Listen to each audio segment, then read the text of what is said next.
আপনারা স্ক্রিনে দেখতে পাচ্ছেন। ওষুধটির নাম হচ্ছে ভিটামিয়ন। এটি একটি ট্যাবলেট জাতীয় ঔষধ। আর এই ওষুধটির উপাদানের মধ্যে রয়েছে vitamin B1 plus vitamin B6 plus vitamin B12। আর এই ওষুধটি উৎপন্ন করেছে বাংলাদেশের সুনামধন্য ওষুধ কোম্পানি ইনসেপ্টা ফার্মাসিউটিক্যালস লিমিটেড। এখন আসুন যে ভিটামিয়ন এই ট্যাবলেটটির আসলে কার্যকারিতা কি, অর্থাৎ কোন কোন রোগের ক্ষেত্রে ওষুধটি নির্দেশিত, সেটি নিয়ে আলোচনা করা যাক।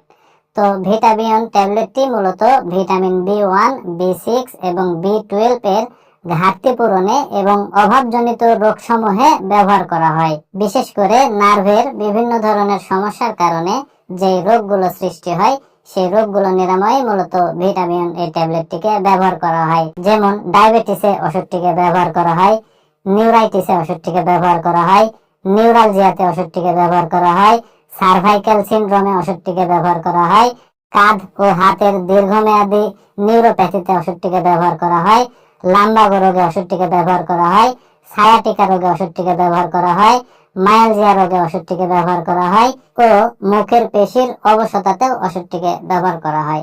তো নার্ভের বিভিন্ন ধরনের সমস্যার কারণে যে রোগগুলো মানবদেহে সৃষ্টি হয় সেই রোগগুলো নিরাময়ে পাশাপাশি ভিটামিন B1, B6 এবং B12 এর অভাব পূরণেই মূলত ভিটামিয়ন এই ট্যাবলেটটিকে ব্যবহার করা হয়।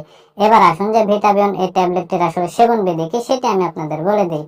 তো ওষুধটির সেবন বিধি বলতে গেলে বিশেষ করে যারা প্রাপ্তবয়স্ক তাদের ক্ষেত্রে একটি করে ট্যাবলেট দিনে 2 বার অথবা 3 বার খেতে হবে। অর্থাৎ দিনে 2 বার যদি খান সেক্ষেত্রে সকালে একটি এবং রাত্রে একটি খেতে হবে, এবং 3 বার যদি খান সেক্ষেত্রে সকালে একটি, দুপুরে একটি এবং রাত্রে একটি করে খেতে হবে। আর ওষুধটির পার্শ্ব প্রতিক্রিয়ার কথা যদি বলতে যাই তাহলে সাধারণত ওষুধটি মানুষের শরীরে অনেক সুসহনশীল একটি ওষুধ, তবে কোনো কোনো ক্ষেত্রে অ্যালার্জিক প্রতিক্রিয়া দেখা দিতে পারে।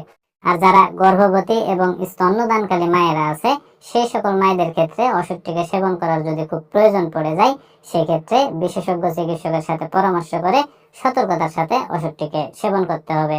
আর ভিটামিয়ন এই ট্যাবলেটটি বাংলাদেশের যে কোনো ফার্মেসিতে বা ওষুধের দোকানে একটু খোঁজখবর নিলে অতি সহজেই পাওয়া যাবে। বন্ধুরা, একটি কথা আপনারা মনে রাখবেন, সেটি হচ্ছে যে যেহেতু প্রতিটা ওষুধের ডোজ বা মাত্রা মানুষের শারীরিক কন্ডিশন, বয়স ও ওজনের উপর নির্ভর করে তৈরি করা হয়, সেহেতু এই ওষুধ সহ যে কোনো ওষুধ সেবনের পূর্বে অবশ্যই কোনো বিশেষজ্ঞ চিকিৎসকের সাথে পরামর্শ করবেন, তারপরে সেবন করবেন।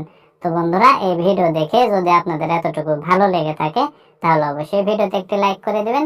আর এই ভিডিওটি যদি আপনি ফেসবুক পেজে দেখে থাকেন তাহলে অবশ্যই পেজটি ফলো করে রাখবেন।